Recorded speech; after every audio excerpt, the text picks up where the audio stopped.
Bien, après avoir loué notre Dieu et après avoir pris le repas du Seigneur, tel que la parole de Dieu nous l'exige ce matin, nous allons encore, et nous avons aussi donné à la collecte.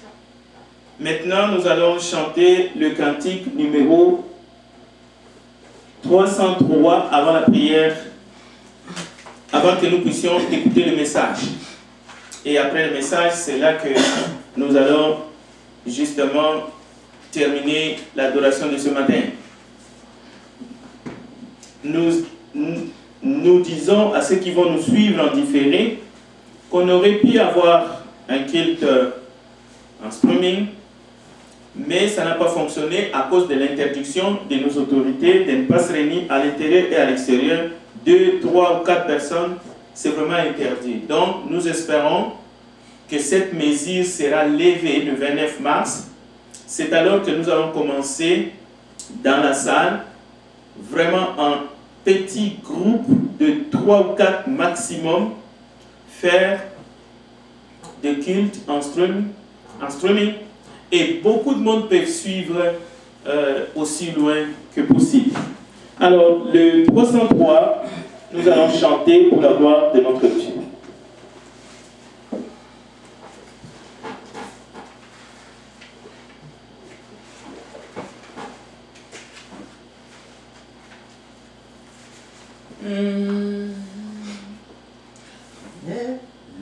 Le pleurs, les plaintes, le peur, les craintes, Dieu l'a promis, ne seront plus.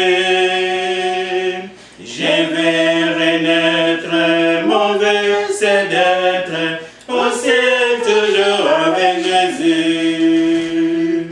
Bonne sublime, vers cette cime, je tourne mes yeux éblouis.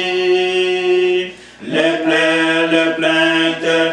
peur, le crainte, ne seront plus, Dieu l'a promis. Les deuils, les larmes, l'orgueil, les armes seront bannis à tout jamais. Ami, viens vite, Dieu qui t'invite, t'offrir une place à son palais. Bonne sublime, vers cette cime, je tourne mes yeux éblouis. Les pleurs, les plaintes, les peurs, les craintes, ne seront plus, Dieu l'a promis. La paix sans ombre, bienfait sans nombre, Dieu les promet à son enfant. Bientôt victoire, là-haut la gloire, amis, c'est bonne nous attend. Bonne sublime, vers cette cime, je tourne mes yeux éblouis. Les pleurs, les plaintes, le peur, le crainte, ne seront plus, Dieu l'a promis. Avant d'écouter la parole de Dieu, nous allons chanter le 356.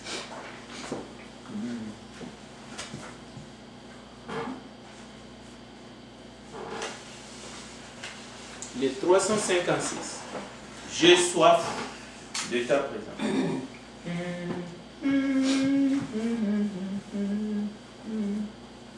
1, 2. J'ai soif de ta présence, divin chef de ma foi. Dans ma faiblesse immense, que ferais-je sans toi? Chaque jour, chaque heure, oh, j'ai besoin de toi. Viens, Jésus, et demeure auprès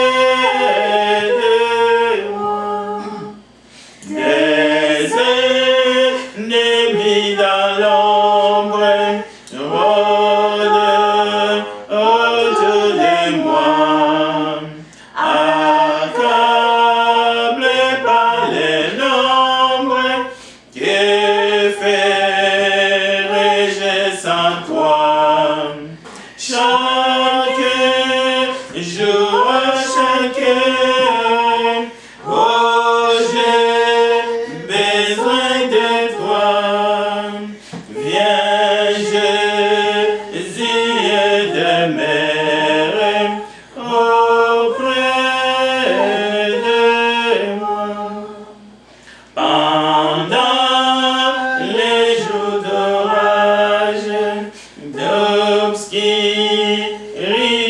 de froid, quand faiblit mon courage, que ferai-je sans toi? Chaque jour, à chaque heure, oh, j'ai besoin de toi.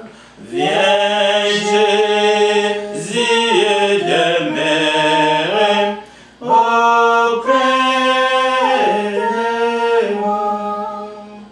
Oh, Jésus, ta présence, c'est la vie et la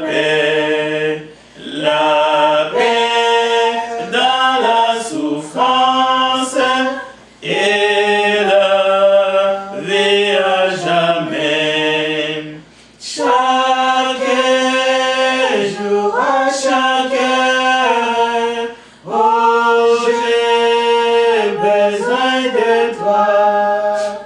Viens, Jésus, et demeure auprès de moi. Prions ensemble.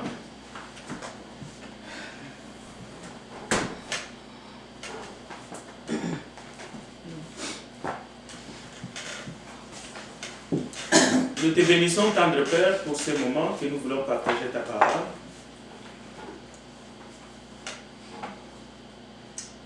Nous te supplions que ton Esprit Saint nous guide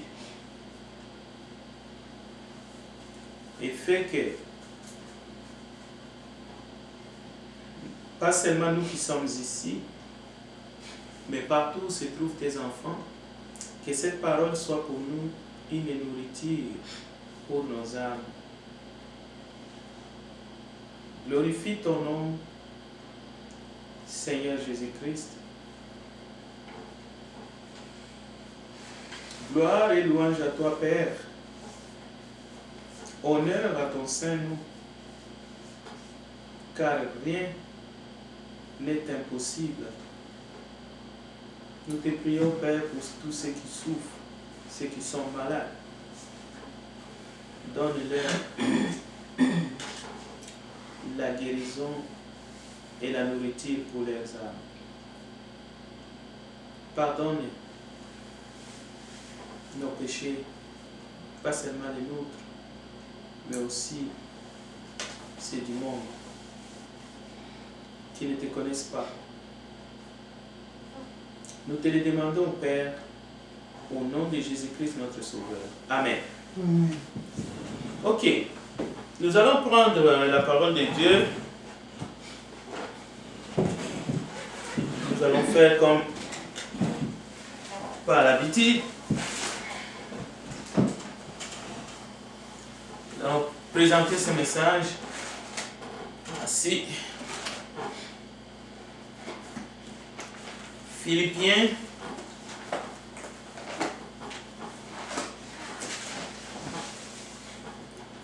chapitre 2. Chapitre 2. À partir du verset 3.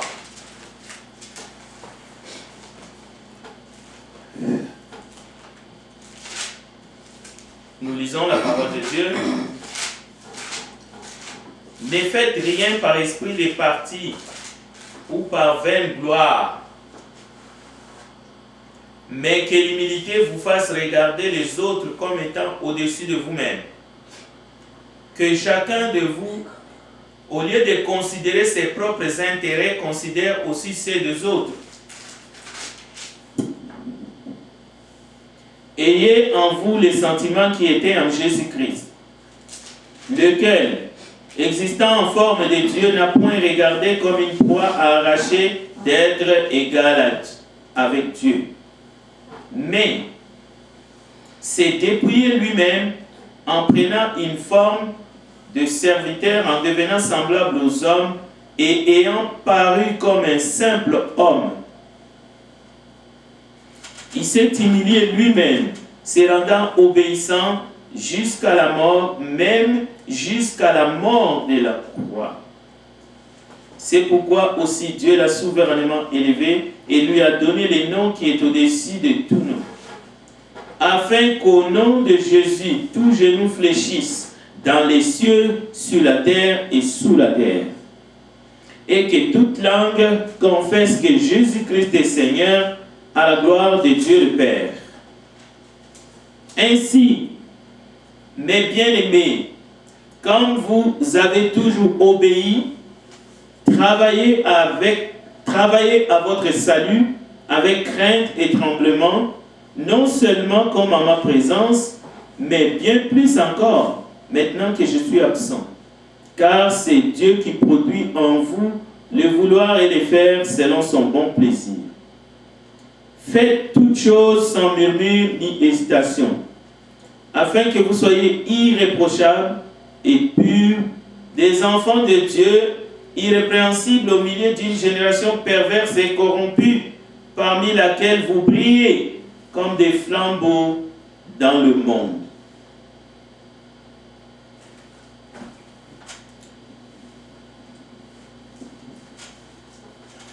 Il y a certainement, bien entendu, que Dieu est un Dieu de grâce. Notre Dieu est un Dieu d'amour et de compassion. Le Dieu qui nous a créés et qui a créé la terre et tout ce qu'elle renferme est un Dieu miséricordieux. Mais ce même Dieu-là, la parole nous enseigne qu'il y a des choses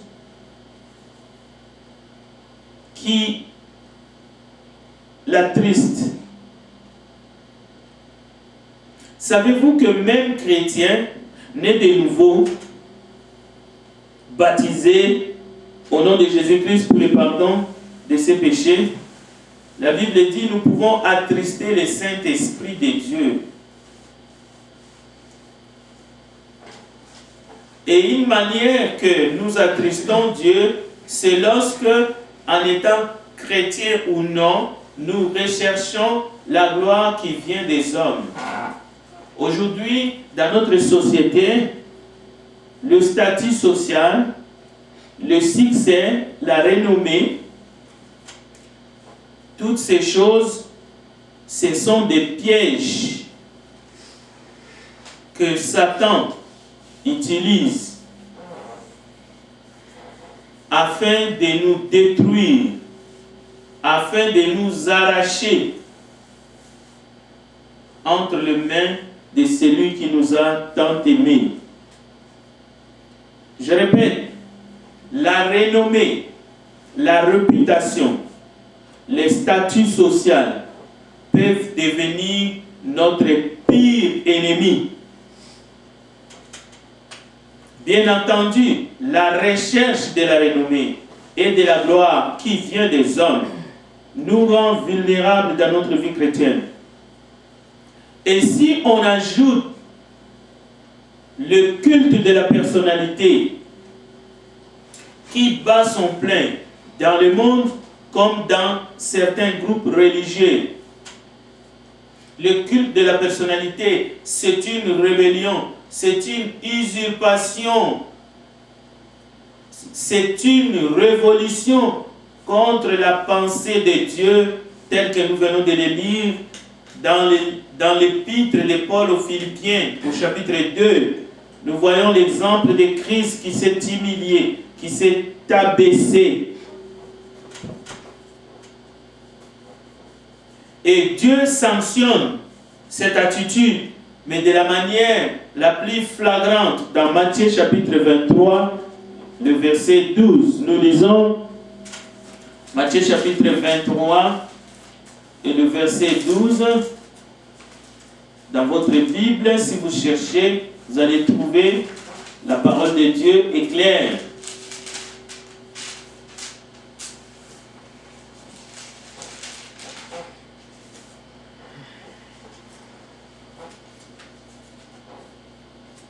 Matthieu chapitre 23.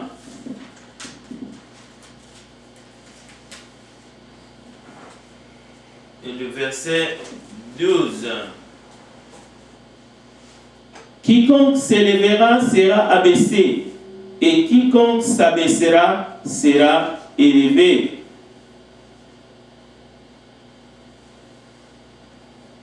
Satan utilise toutes les méthodes pour nous enchaîner, pour faire de sorte que, tout en étant enfant de Dieu, tout en étant chrétien ou chrétienne, au service du Seigneur même, qu'il puisse s'aimer le grain de la vaine gloire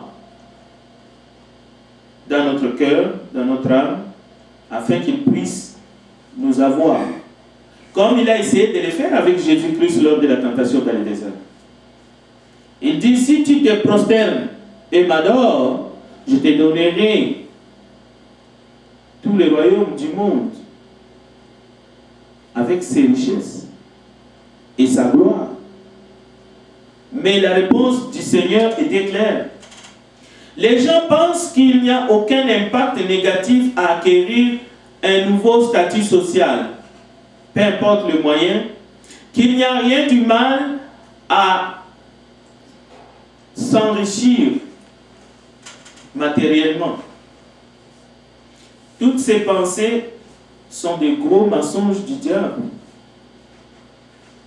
Il y a ceux qui pensent que pour honorer ses parents, pour honorer ses grands-parents, pour honorer sa famille, il faut faire mieux que tout le monde. Il faut à tout prix faire mieux que ses parents. Il faut faire mieux que ses grands-parents. Au fait, en un mot, ça s'appelle l'esprit de la compétition qui règne dans le monde. On veut toujours faire mieux que tout le monde.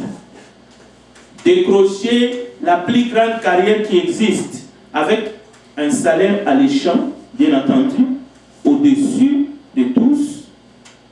Il faut avoir toujours des ambitions élevées. Mais cela est glorieux dans le monde. C'est ça que Satan met dans la tête des gens. Il y a des hommes et des femmes qui sont des bâtons. Au fait, si vous n'avez pas laissé vos empreintes digitales dans ce monde, cela veut dire que vous êtes un bon à rien. Cela s'appelle aussi, dans un autre jargon, le réalisme humain. Alors, Satan utilise ses aspirations. Satan veut planter ses aspirations dans l'humain. La recherche de la vaine gloire, les gains. Tout le monde veut faire des gains. Alors, les ambitions souvent se résument en ces choses-là. La gloire, le gain, tout cela rend l'homme esclave. On dit souvent qu'il n'y a rien du mal à crever les plafonds. Mais il faut savoir que la célébrité a parfois un lourd tribut qu'il faut payer. Et on peut dire que la quête de devenir célèbre dans ce monde, c'est une inspiration diabolique. Dieu n'a pas créé l'homme et la femme et les a placés dans les jardins d'Éden pour qu'ils soient célèbres. La vie est dure. Les gens aspirent tous à une vie meilleure.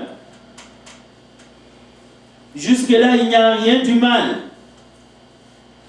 Nous voulons tous des grandes richesses, la jouissance et les plaisirs sans scrupule dans cette vie, dans la chair. Et tous les moyens sont donc bons pour atteindre ces objectifs.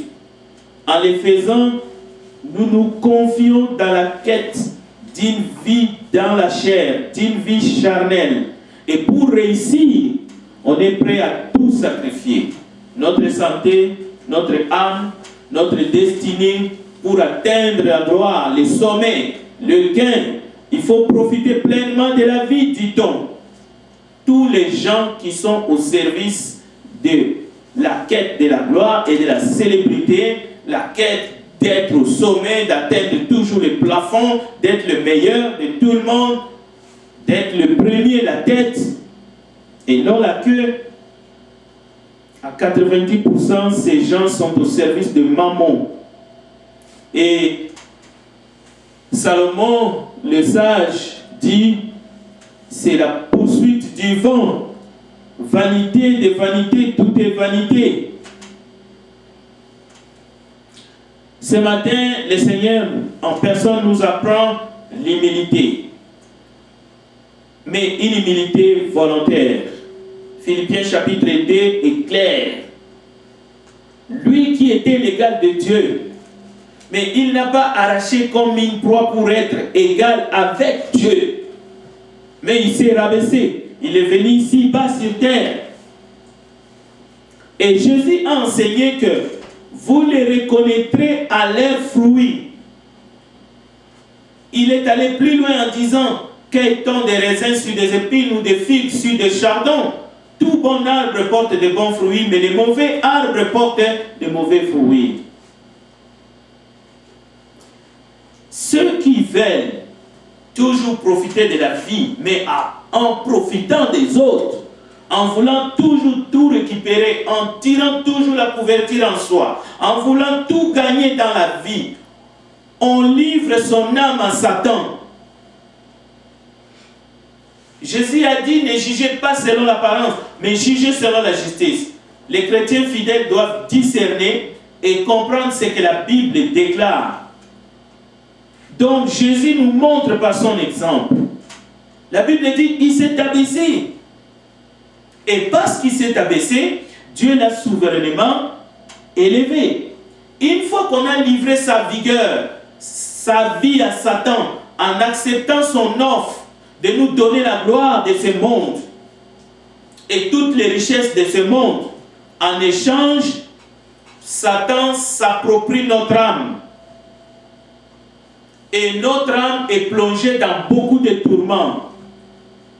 Satan proposa à Jésus-Christ lors de la tentation dans le désert.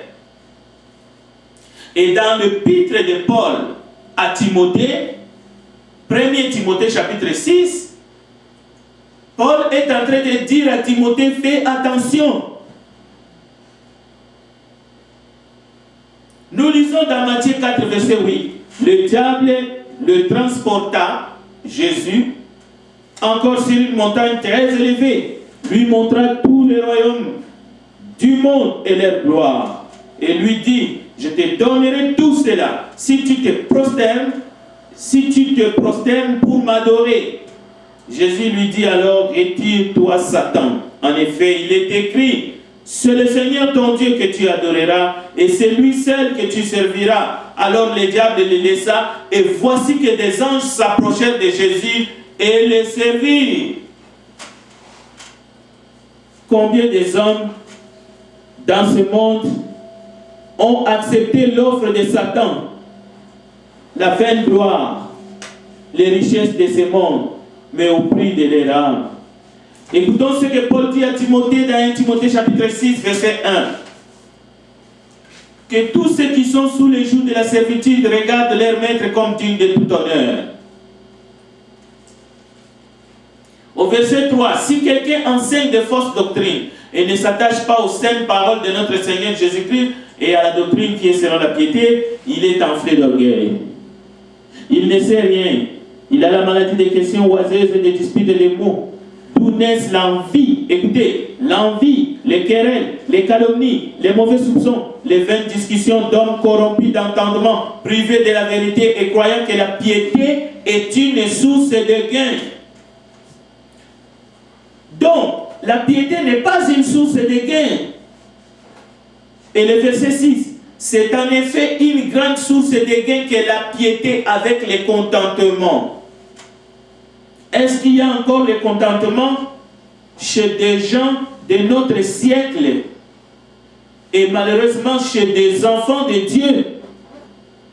Car nous n'avons rien apporté dans le monde et il est évident que nous n'en pouvons rien apporter. Si donc nous avons la nourriture et le vêtement, cela nous suffira. Mais ceux qui veulent s'enrichir tombent dans la tentation, dans le piège et dans beaucoup de désirs insensés et pernicieux qui plongent les hommes dans la ruine et la perdition. Voilà les thèmes du message de ce dimanche 22 mars 2020. Car l'amour de l'argent est une racine de tous les maux. Et pas seulement l'amour de l'argent, mais la quête de la vaine gloire. Et quelques-uns, en étant possédés, se sont égarés loin de la foi et se sont jetés eux-mêmes dans bien des tourments. Est-ce que Dieu est en train de nous dire, à travers la vie de Jésus, qu'être riche est un péché? Loin de là. Parce que la parole de Dieu nous dit, dans le même chapitre, 1 Timothée 6 au verset 17, Paul dit à Timothée, recommande aux riches du présent siècle de ne pas être orgueilleux, de ne pas mettre leur espérance, dans les richesses incertaines, mais de la mettre en Dieu, qui nous donne avec abondance toutes choses pour que nous en jouissions. Oui, Dieu nous donne toutes choses. Dieu peut faire que nous puissions en avoir en abondance.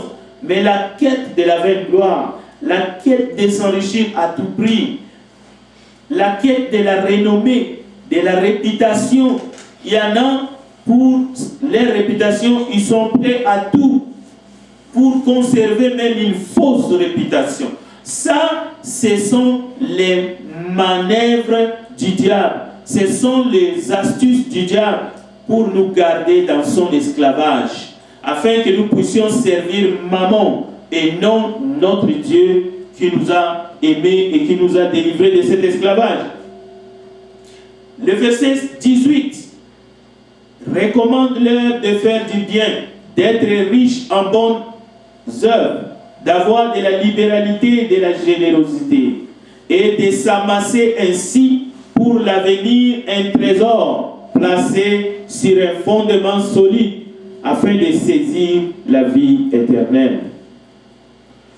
Mes amis, vous pouvez remettre votre vie entre les mains de Dieu et son Saint-Esprit. Vous pouvez vous donner à Dieu et à Jésus-Christ, mais votre esprit peut être totalement contrôlé par le diable. Il suffit de poursuivre deux choses: la vaine gloire de ce monde et les gains. Une fois que ton âme tombe dans la palle de gains, des désirs insensés, de s'enrichir au détriment des autres, vous tombez dans l'orgueil, vous allez chercher sans arrêt la vaine gloire qui vient des hommes. Vous allez tomber dans la quête de vous glorifier vous-même. Je suis beau, je suis belle, regardez ma voiture, j'ai gagné au loto, ainsi de suite. Donc, vous allez même perdre la capacité de faire la différence entre le bien et le mal.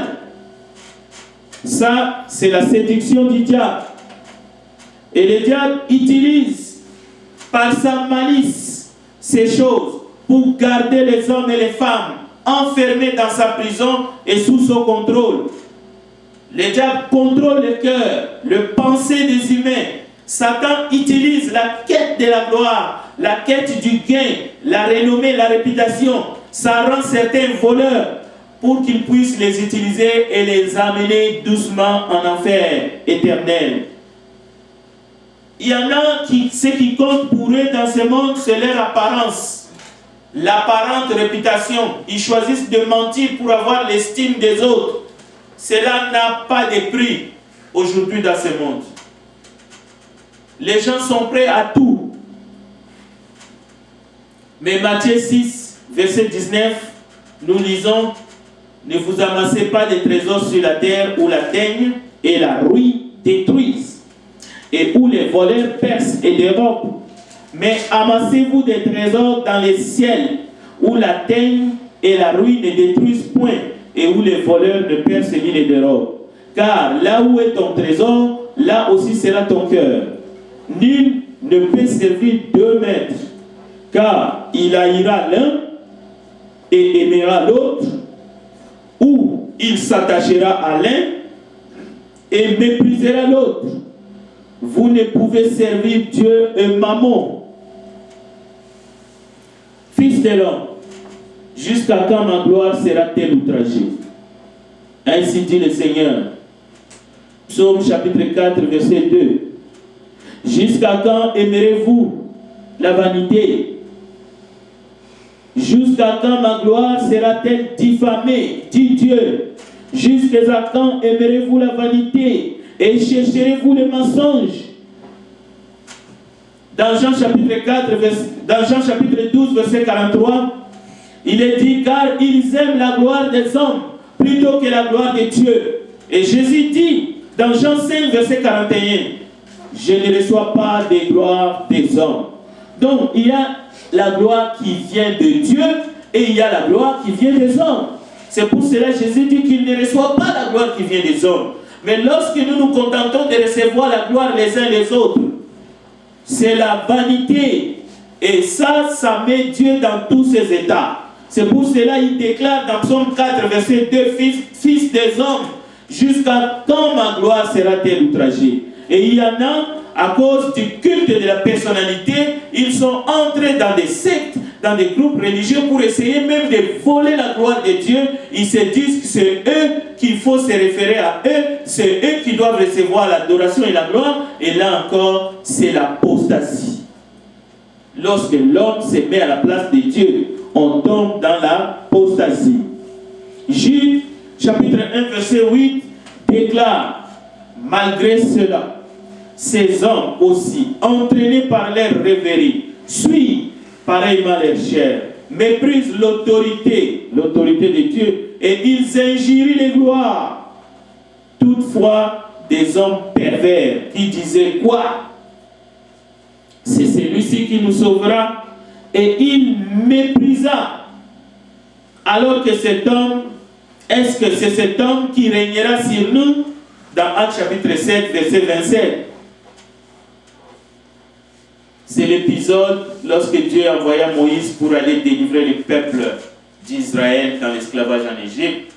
Les peuples égyptiens, alors qu'ils étaient en esclaves, ils ont commencé à se moquer de celui que Dieu a envoyé. Est-ce que c'est celui-ci qui va nous délivrer? Ainsi de suite. La Bible nous ordonne en Psaume 66, verset 2. Je cite, chantez la gloire de son nom, célébrez sa gloire par vos louanges. C'est pour cela, chaque premier jour de la semaine, tel que nous venons de le faire, nous avons chanté la gloire de notre Dieu. Autour de la table du Seigneur, nous avons honoré l'œuvre de Golgotha. 1 Corinthiens chapitre 3, verset 21. Que personne, donc, ne mette sa gloire dans des hommes, car tout est à vous. La gloire des hommes, elles sont vaines. Si vous lisez dans 1 Corinthiens chapitre 3, verset 21, que personne donc ne mette sa gloire dans des hommes, car tout est à vous. Jésus dit, je suis venu au nom de mon Père et vous ne me recevez pas. Si un autre vient en son propre nom, vous le recevez. Comment pouvez-vous croire, vous qui tirez votre gloire les uns des autres et qui ne cherchez pas la gloire qui vient de Dieu seul? Donc, ce que Jésus nous a montré par son exemple dans Philippiens chapitre 2, c'est qu'il est venu en s'abaissant et Dieu l'a élevé au-dessus de tout nom, afin que tout genou fléchisse au nom de Jésus-Christ dans les cieux, sur la terre et sous la terre.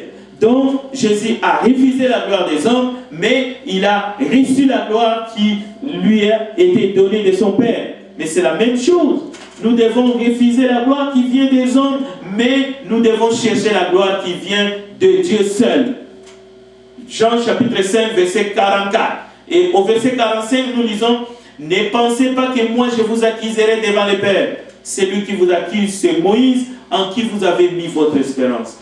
La seule gloire que le chrétien peut voir ou peut rechercher, c'est celle du Seigneur Jésus-Christ. Et cette gloire peut nous toucher. Et cette gloire peut nous transformer. 2 Corinthiens chapitre 3, verset 18. Nous tous, les visages découverts, contemplons dans un miroir la gloire du Seigneur. Nous sommes transformés à la même image, de gloire en gloire, comme par le Seigneur. Donc, il faut vraiment pleurer pour ceux qui cherchent la vaine gloire qui vient des hommes. Parce qu'il y a une vraie gloire. Cette gloire-là, que Paul nous dit dans 2 Corinthiens chapitre 3, verset 18, cette gloire du Seigneur, nous sommes transformés à la même image, de gloire en gloire, comme par le Seigneur. 2 Corinthiens chapitre 6, verset 7, par la parole de la vérité, par la puissance de Dieu, par les armes offensives et défensives de la justice, au milieu de la gloire et de l'ignominie, au milieu de la mauvaise et de la bonne réputation, étant regardé comme imposteur, quoique véridique, comme inconnu, quoique connu, comme mourant, et voici nous vivons comme châtiés, quoique non mis à mort. En ce moment de la maladie transmissible d'homme à homme, le virus qu'on a baptisé coronavirus, les gens ont peur, les gens ne savent pas où regarder. Nous devons contempler la gloire du Dieu vivant en Jésus-Christ. Satan est maître dans la contrefaçon. Il propose à l'homme la fausse gloire du monde. Il propose à l'homme les désirs d'avoir toujours des gains, mais dans le but de contrôler son cœur. Cela donne quoi dans la conclusion? L'homme ne pense plus qu'à l'argent.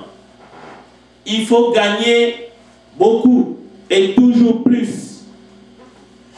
L'homme ne pense qu'aux médicaments. Quels médicaments devons-nous fabriquer pour gagner des milliards? Quel vaccin allons-nous sortir? L'humain lutte pour la gloire, le pouvoir et le gain. Il endure même des souffrances. Il supporte les humiliations, mais pour la gloire qui vient des hommes et pour les gains. L'humain préfère vendre son âme au diable pour quelques années de succès et finalement être perdu pour l'éternité. Il y en a qui entrent dans les sciences occultes, se transforment en des femmes alors qu'ils sont des hommes. D'autres qui sont des femmes, ils se transforment en des hommes alors qu'ils sont des femmes. Des hommes mariés avec des enfants, mais qui deviennent des femmes. Parce qu'ils ont besoin d'un poste, ils ont besoin de la gloire, ils ont besoin du pouvoir. Allez-y comprendre. Comment peut-on faire des sacrifices de bébés, violer des enfants pour l'appât des gains, pour les soifs du pouvoir et pour la gloire qui vient des hommes et croire qu'on a réussi dans cette vie? Non, c'est l'enfer qui nous attend. C'est la perdition éternelle qui nous attend. Mais 1 Corinthiens chapitre 7, verset 23, Dieu nous exhorte ce matin. Vous avez été rachetés à un grand prix. Ne devenez pas esclaves des hommes.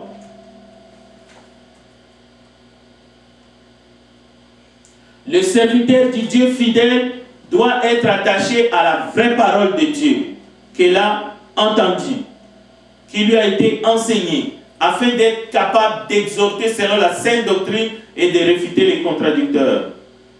À cause de la gloire des hommes et du gain, l'humanité s'éloigne de Dieu et les trahit. Le faux Dieu du commerce, qui est un démon, a séduit les humains. Comment peut-on acheter de marchandises à Dubaï pour $300 et aller les revendre dans un autre pays et gagner 2000%? Si vous avez acheté quelque chose à $200 et que vous les vendez à 2000, 3000$, ça c'est la technique satanique. Vous êtes séduit, vous êtes un voleur. Vous devez sortir de ce piège que le diable vous a tendu. Au fait, le diable vous haït. Satan vous fait croire que vous faites des gains, mais en réalité, vous n'avez que peu de temps avant que vous puissiez mourir physiquement et que vous puissiez entrer dans l'esclavage éternel du diable en enfer. Observez attentivement ceux qui font la chirurgie esthétique comment ils dépensent des millions parce qu'ils ne sont pas contents de la façon que Dieu les a créés. Donc, l'orgueil est devenu un bien alors que c'est un mal absolu. Et la Bible nous dit, Dieu résiste aux orgueilleux, mais les gens ne comprennent pas parce que le diable a rempli leurs pensées et voilà, le diable utilise ces choses pour conduire l'humanité en enfer avec lui. Mais ce matin, accepteriez-vous la grâce de Dieu qui s'offre à tout un chacun par Jésus-Christ afin que nos âmes soient sauvées pour l'éternité? Nous devons détester les œuvres du diable, les œuvres que le diable tente de nous imposer, et nous devons vivre dans le contentement. Mieux vaut peu dans le contentement avec Dieu qu'une maison pleine de viande,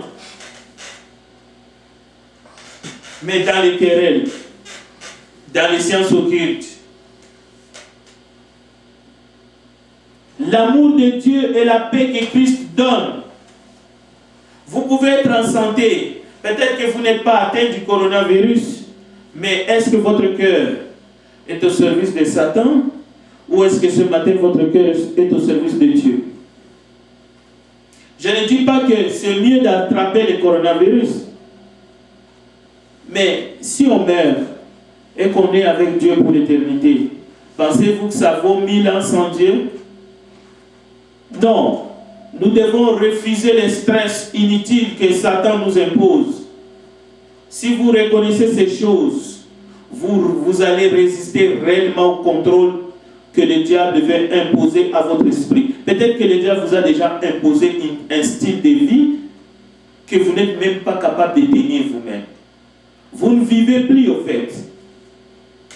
Vous êtes animé, mais le diable a réussi à vous transformer en un petit démon. Mais c'est seulement l'amour de Dieu qui peut vous délivrer de cet esclavage. Est-ce que c'est pour rien que Paul demande à Timothée de s'éloigner des gens égoïstes, amis de l'argent, fanfarons, hautains, blasphémateurs, rebelles à leurs parents, ingrats, irréligieux, insensibles, déloyaux, calomniateurs, intempérants, cruels, ennemis des gens de bien, traîtres, emportés, enflés d'orgueil, aimant le plaisir plus que Dieu, ayant l'apparence de la piété, mais régnant ce qu'en fait la force. De Timothée chapitre 3, versets 5 à 7. Ce ne sont pas les paroles de Frédéric, ce sont les paroles de l'Évangile. Comment pouvons-nous nous éloigner d'eux si nous ne les avons pas d'abord identifiés? Si nous-mêmes, nous n'avons pas tout fait pour sortir des griffes de Satan. Si quelqu'un vient à vous et n'apporte pas cette doctrine, les choses que nous annonçons ce matin, au nom de Jésus-Christ, ne les recevez pas dans votre maison. Ne lui dites pas salut, car celui qui lui dit salut participe à ses mauvaises œuvres. 2 Jean chapitre 10, verset 11.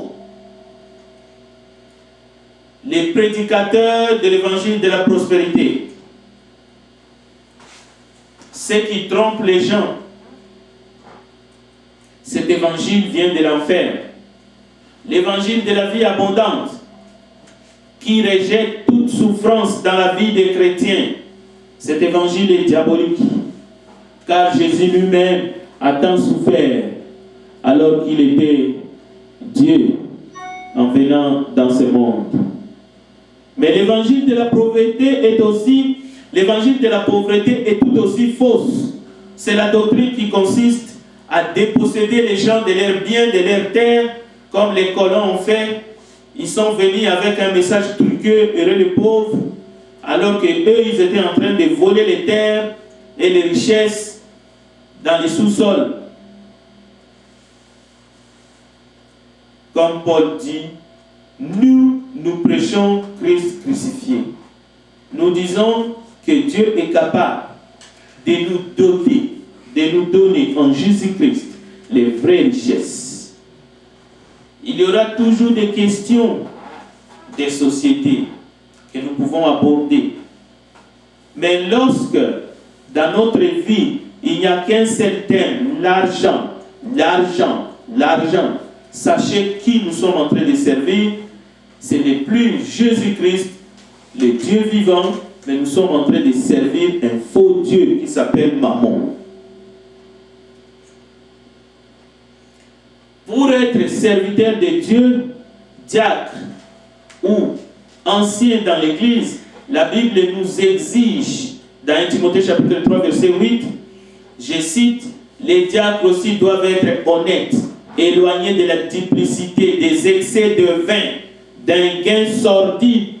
1 Timothée chapitre 4, verset 1 à 14, vous pouvez aller voir tout cela. Donc, la gloire est à Jésus, l'honneur est à Christ, la puissance et le pouvoir est à Jésus-Christ. Il faut servir Dieu avec force et énergie sur cette terre.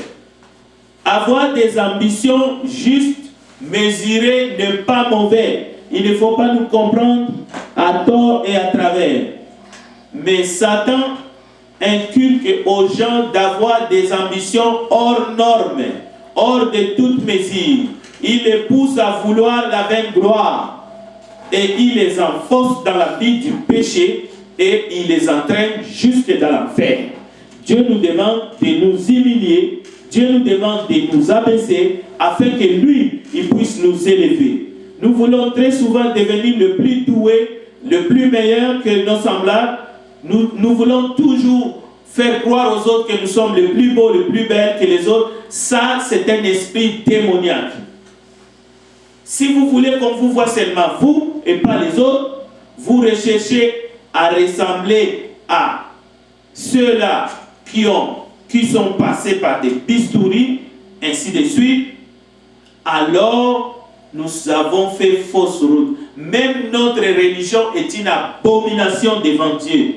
Quand j'entends un jeune homme dire, par exemple, moi, je ferai de toi la femme la plus heureuse au monde. J'ai tout ce qu'il te faut pour t'offrir une vie d'une reine de Monaco. Sachez que vous êtes devant un don Juan, quelqu'un qui est lui-même sous contrôle du malin. Aujourd'hui, les gens ne reculent plus. Ils font des promesses sans froisser les sourcils. En recherchant la gloire du monde, nous nions notre existence et nous nions même l'existence de Dieu. Donc, ne vous laissez pas sous l'emprise du diable. Refusons ces choses. Acceptons de vivre modestement, dans le contentement, mais dans l'humilité. Alors, nous résistons au diable, nous refusons la corruption qui est dans le monde et nous allons nous sentir mieux, mais pas supérieurs aux autres. Parce que ça aussi, c'est un complexe de supériorité. Il faut sortir de ce gouffre du diable qui est la quête de la vaine gloire. Dieu nous veut contents, Dieu nous veut joyeux en toutes circonstances, même dans la maladie.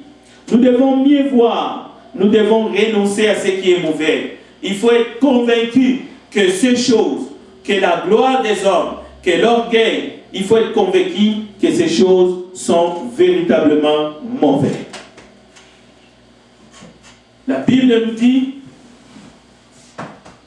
que l'heure vient, et il est déjà venu. Si vous entendez sa voix, n'endurcissez pas votre cœur. Posons-nous la question. Sommes-nous prêts ce matin à recevoir la parole de Dieu?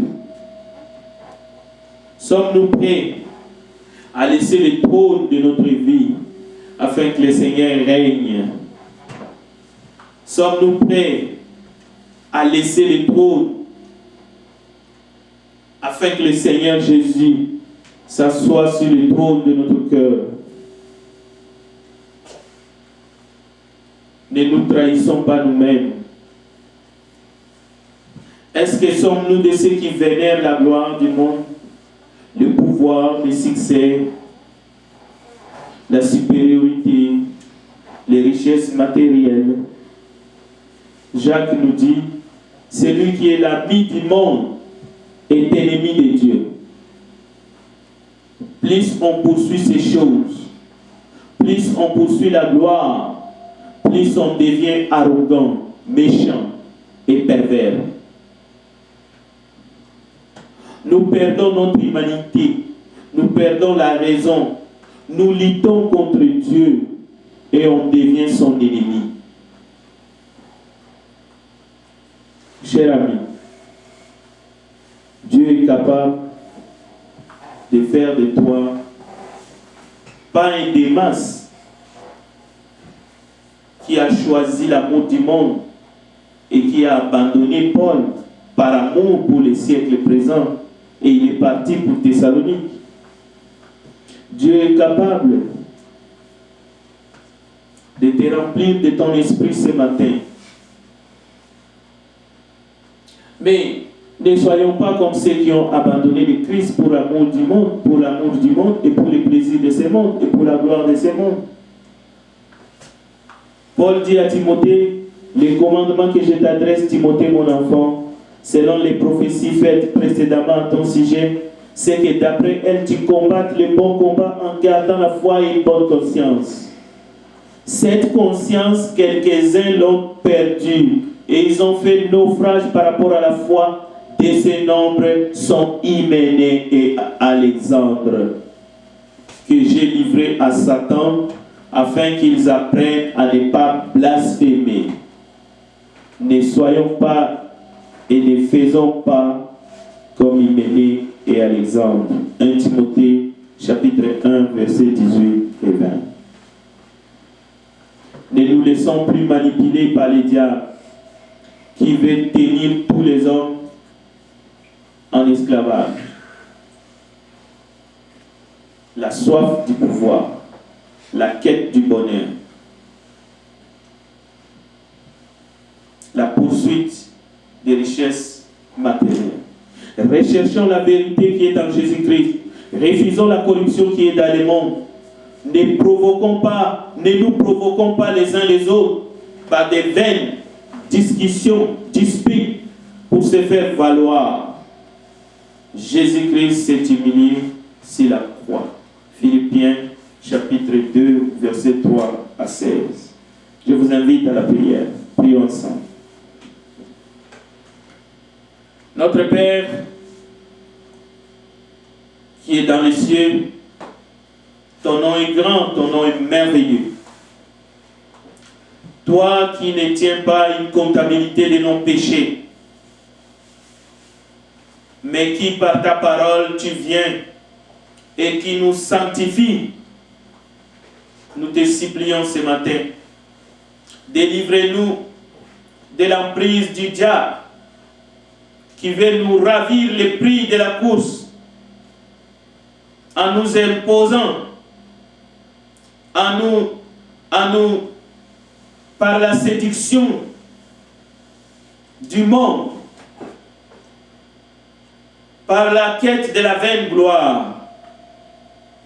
Nous te demandons pardon ce matin, ô Dieu Tout-Puissant. Par Jésus-Christ notre Seigneur, purifie nos cœurs. Nous rejetons ces choses. La haine, l'amour de l'argent, le culte de la personnalité.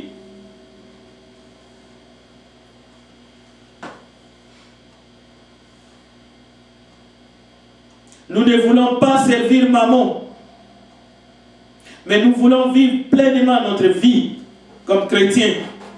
Et nous voulons être utiles dans la société. Et nous savons qu'avec toi, Père, cela est possible. Purifie nos âmes, purifie nos cœurs. Père, nous t'en prions. Nous te prions pour ceux qui sont loin.